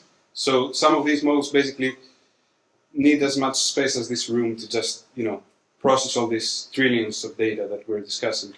I'd say, this is an ongoing process and it's an ongoing problem because of the very high energy consumption. So there is the environmental aspect.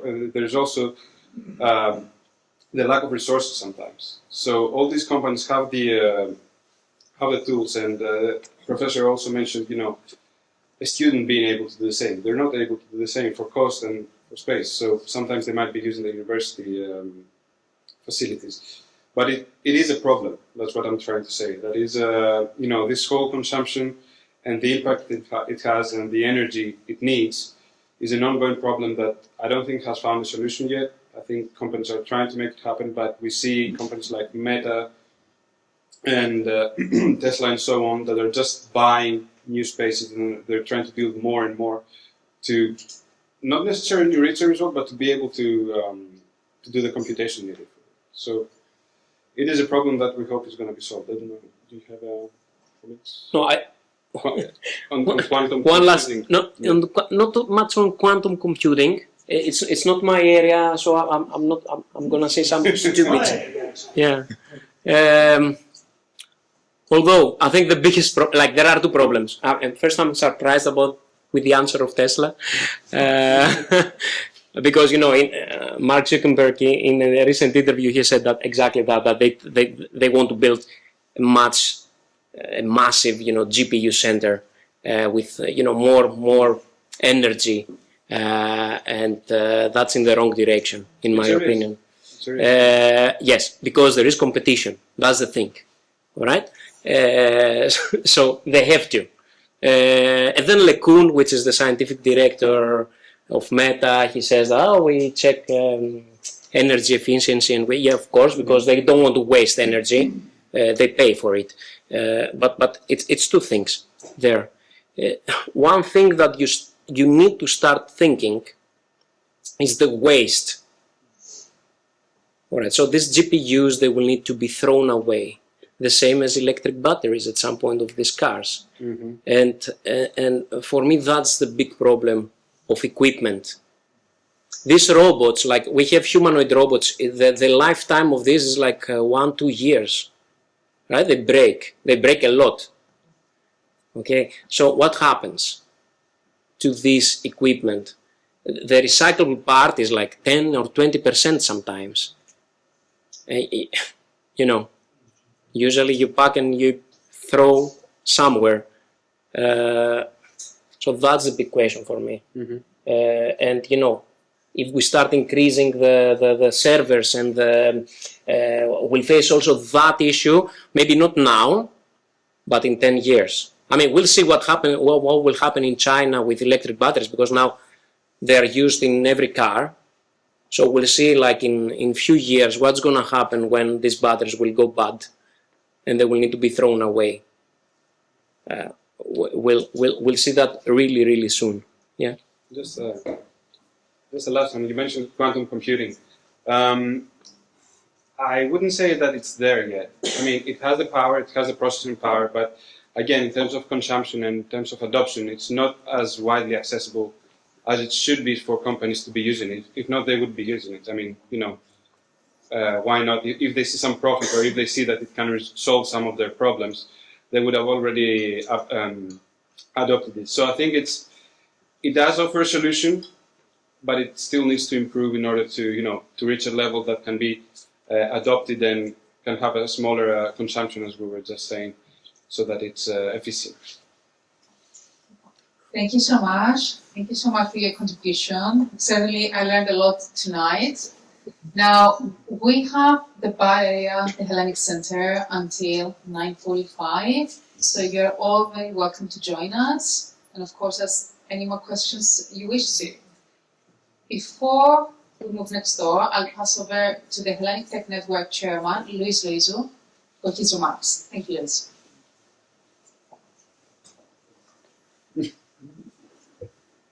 Can you hear me? Mike for Stamatis. Oh, sorry. So I was framed as a guy who keeps you away from the wine reception, so I'll be very, very quick. We have a tradition at the HTN, and at every event we have, we gift a book to our panelists. I hope one day we can do it for all attendees, and now we will do it for our panelists.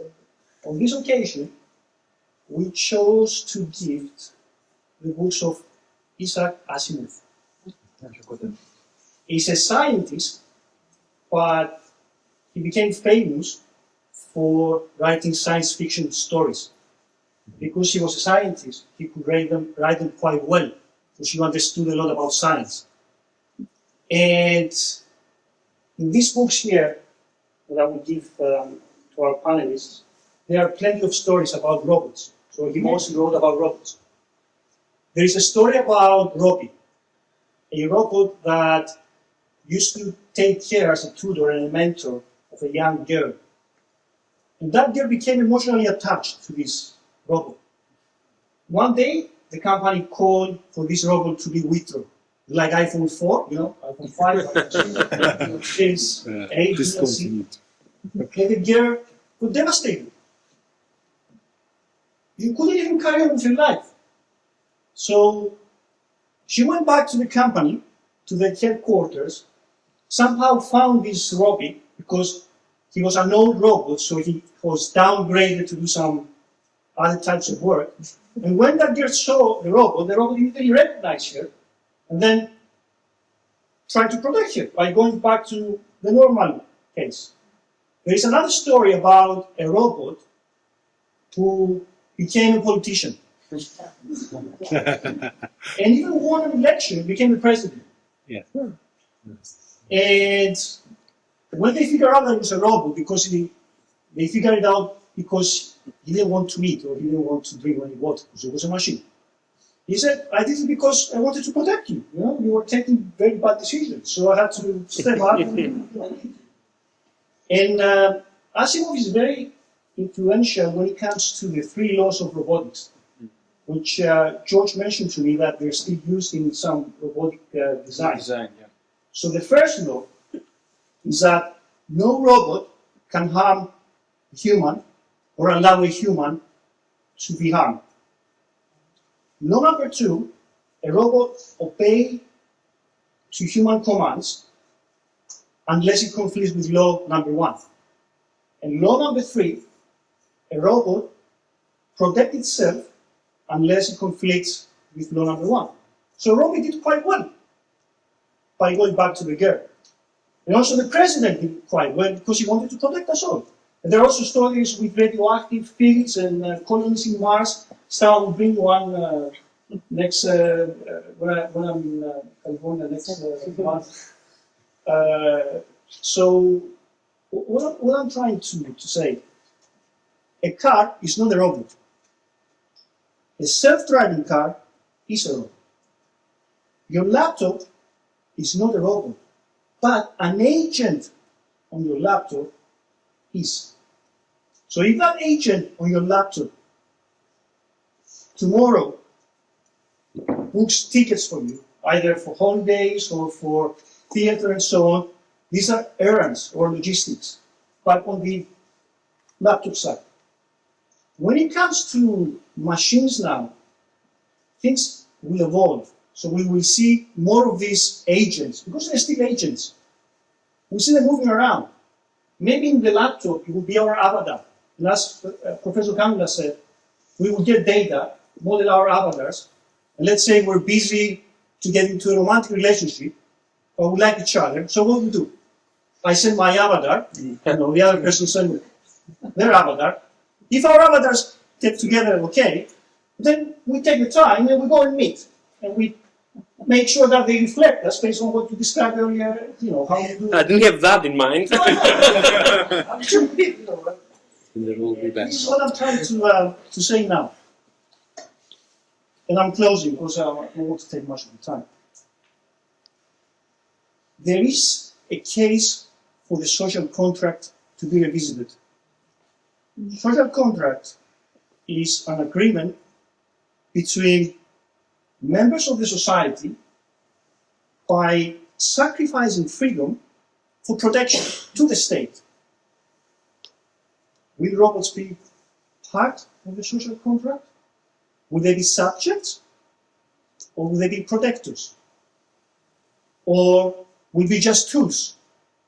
I mean, I have my phone there, it's an iPhone, it's okay, it doesn't move, But tomorrow it will be a robot, it can do things, right? I don't know whether this is a tool in the normal, strict sense of a tool. And having said that, I just want to let you know that the drinks will be served by robots.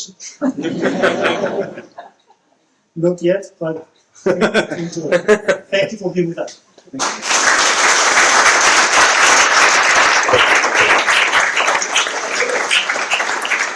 Thank you.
Βρισκόμαστε στο Hellenic Center και κοντά μας έχουμε τον Γιώργο Δραγούλη, ο οποίος είναι ένας εκ των διοργανωτών της απόψινής μας εκδήλωσης. Γιώργο, πες μας δύο λόγια για αυτή. Ναι, θέλαμε ουσιαστικά να δώσουμε στον κόσμο μια ιδέα από το τι σημαίνει Robotics and AI και γι' αυτό δώσαμε αυτό το όνομα στην εκδήλωση. Να τους δώσουμε κάποιες ιδέες ως προς το τι σημαίνουν αυτά, ποιες είναι οι τεχνολογίες, ποιες είναι οι εφαρμογές κυρίως και τι επίδραση θα έχουν στη ζωή μας. Αυτό το μαρτυράκι, ο τίτλος του event, είχαμε πολύ κόσμο και αυτό με χαροποιεί ιδιαίτερα. Νομίζω θίξαμε αρκετά θέματα τα οποία έχουν σημασία για τον κόσμο και μπορούν να τους βοηθήσουν να καταλάβουν. Και υπάρχουν ήδη πολλές εφαρμογές, όπως είπαμε και νωρίτερα στην εκδήλωση, που ήδη είναι σε ευρεία χρήση. Οπότε ελπίζω όλοι να πήραν κάτι και να είχαν μια όμορφη βραδιά. Απολαύσαμε και την παρουσίασή σου φυσικά πριν, στην οποία ανέφερες πάρα πολλά παραδείγματα, ωστόσο εμείς σταθήκαμε στο τέλος της, στην οποία ανέφερες την σημασία αλλά και τη σωστή χρήση. Θα ήθελες λίγο να εμβαθύνεις σε αυτό? Ναι, αυτό έχει δύο μεριές. Η μία είναι η ηθική πλευρά που συζητήσαμε νωρίτερα, η άλλη είναι το να μην αφινόμαστε τελείως στο τι κάνει ένα μηχάνημα. Ανέφερα κάποια πολύ καθημερινά εργαλεία που χρησιμοποιούμε και από τα κινητά μας ακόμα και η ιδέα είναι ότι ναι, όλες αυτές οι συσκευές δουλεύουν για μας, αλλά θα πρέπει και εμείς να ξέρουμε πώς τις χρησιμοποιούμε και να τις χρησιμοποιούμε για καλό σκοπό. Οπότε υπάρχουν εργαλεία εκεί έξω, ας τα αξιοποιήσουμε και ας έχουμε κατά νου ότι δεν ξέρουν τα πάντα, αλλά πρέπει και εμείς λίγο να βοηθάμε. Υπήρχε όμως και μεγάλο interaction με το κοινό σας σήμερα. Πώς σου φάνηκε ο κόσμος? Είχαμε πολύ κόσμο και αυτό ήταν πολύ θετικό και είχαμε και πολλές ερωτήσεις από τον κόσμο. Σημαίνει ότι είναι κάτι που απασχολεί τον κόσμο που ήρθε σήμερα να μας ακούσει, αλλά και όχι μόνο αυτούς. Οι εφαρμογές της ρομποτικής και του AI είναι κάτι το οποίο ακούμε όλο και περισσότερο και όχι μόνο προσελκύει το ενδιαφέρον του κόσμου, αλλά τους βάζει και να σκεφτούν. Είναι κάτι το οποίο είναι επικίνδυνο, είναι κάτι που μας βοηθάει. Οπότε θέλω να πιστεύω ότι δώσαμε κάποιες ενδιαφέρουσες απαντήσεις απόψε και θα μπορούσαμε να πούμε ότι δώσαμε και κάποιες κατευθύνσεις ως προς το πού μπορεί να κοιτάξει ο κόσμος και γιατί θα πρέπει να το σκέφτεται από πολλές πλευρές και ότι δεν είναι μόνο ένα εργαλείο, αλλά μπορεί να έχει και κάποιον άλλον αντίκτυπο. Είτε αυτός είναι περιβαλλοντικός, είτε αυτός είναι ηθικός, είτε αυτός είναι να μπορεί να βοηθήσει και να μην έχει κάποιο αρνητικό αποτέλεσμα στον συνάνθρωπό μας. Σίγουρα δώσατε και μάλιστα μάθαμε και πολλά σήμερα, οπότε ευχαριστούμε πολύ γι' αυτό. Αν δεν κάνω λάθος, ήταν η πρώτη εκδήλωση για φέτος του HDN, σωστά? Σωστά. Είναι η πρώτη για το 2025. Τι να περιμένουμε για το υπόλοιπο της χρονιάς? Δεν μπορώ να αποκαλύψω πολλά. Νομίζω όμως ότι είναι ένα καλό δείγμα για τα επόμενα. Προσπαθούμε να κάνουμε εκδηλώσεις που στοχεύουν στα πιο ενδιαφέροντα, στα πιο δημοφιλή θέματα, αλλά και άλλα λιγότερο. Μπορεί κάποιο επόμενο να έχει να κάνει με ιατρική τεχνολογία και το AI που συζητήσαμε σήμερα ή με εφαρμογές της ρομποτικής στην ιατρική. Μπορεί να έχει να κάνει με το fintech το λεγόμενο. Οπότε θα σας έλεγα να μείνετε συντονισμένοι. Υπάρχουν πολλές ιδέες, υπάρχουν πολλά πράγματα εκεί έξω που νομίζω έχει ενδιαφέρον να τα συζητήσουμε και σας περιμένουμε και στα επόμενα. Ευχαριστούμε πάρα πολύ και καλή συνέχεια ευχόμαστε.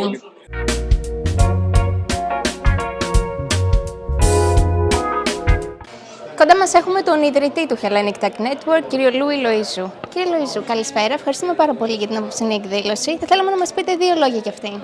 Καλησπέρα. Ευχαριστώ πολύ που είστε απόψε μαζί μας. Το Ελληνικό Δίκτυο Τεχνολογίας φέρνει κοντά ανθρώπους που είναι σκεπτόμενοι για την τεχνολογική πρόοδο και θέλουν να δουν πώς αυτό θα επηρεάσει την καθημερινότητά τους.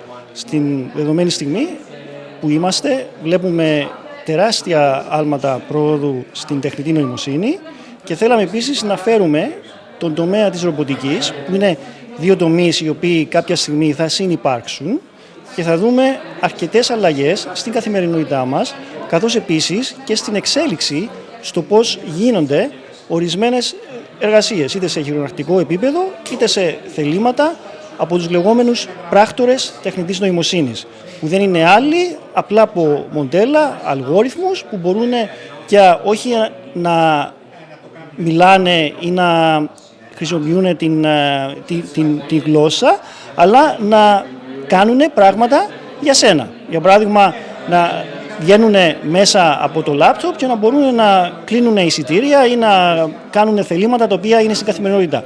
Όμως αυτό μπορεί μετά να μεταξελιχθεί και στο εργασιακό πλαίσιο. Δηλαδή, για παράδειγμα, αντί κάποιος να προσλαμβάνει άτομα να κάνουν εργασίες, να γίνονται μέσω των πρακτόρων τεχνητής νοημοσύνης. Σήμερα είδαμε αρκετό κόσμο εδώ και μάλιστα υπήρξε και interaction μεγάλο. Πώς το είδατε το κοινό?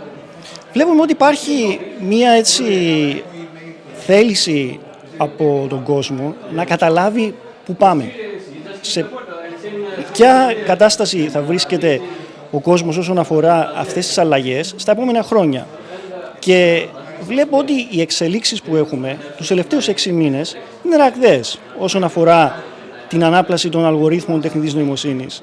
Και πιστεύω ότι αυτό το πράγμα θα επιταχυνθεί. Δηλαδή η πρόοδος που βλέπουμε θα είναι ακόμα μεγαλύτερη στο εγγύς μέλλον.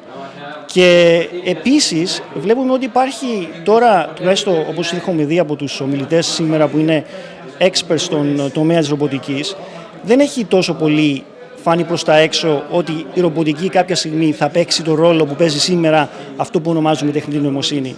Αλλά κάποια στιγμή βλέπουμε ότι και αυτό έπεται να γίνει και γι' αυτό αρκετοί από τους παρευρισκομένους είχαν αυτή την ενέργεια και θέλουν να ρωτήσουν ερωτήσεις και σήμερα είχαμε αρκετούς εμπειρογνώμονες σε αυτό το τομέα που μας βοήθησαν να κρυπτογραφήσουμε το τι μελίγενεστε.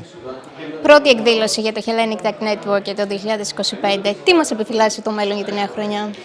Το Δίκτυο Ελληνικής Τεχνολογίας είναι ένας οργανισμός, ένα think tank, το οποίο μπορεί να απλωθεί σε όλα τα πεδία και όλα τα επίπεδα. Και επειδή πλέον δεν μπορούμε να μιλάμε για τεχνολογία ως ένα αυτούσιο κομμάτι, αλλά η τεχνολογία τρέχει σε όλους τους τομείς. Δηλαδή μπορούμε να μιλάμε σε τεχνολογία στην εκπαίδευση, τεχνολογία στην ιατρική, τεχνολογία στο χρηματοοικονομικό τομέα, τεχνολογία στην ιατρική, καθώς επίσης τεχνολογία σε οτιδήποτε άλλο έχει να κάνει με την καθημερινότητά μας.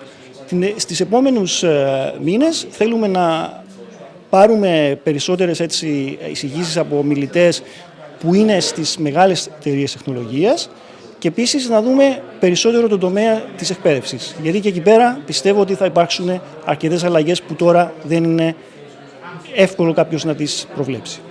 Ευχαριστούμε πάρα πολύ και ευχόμαστε καλή συνέχεια. Ευχαριστώ πολύ.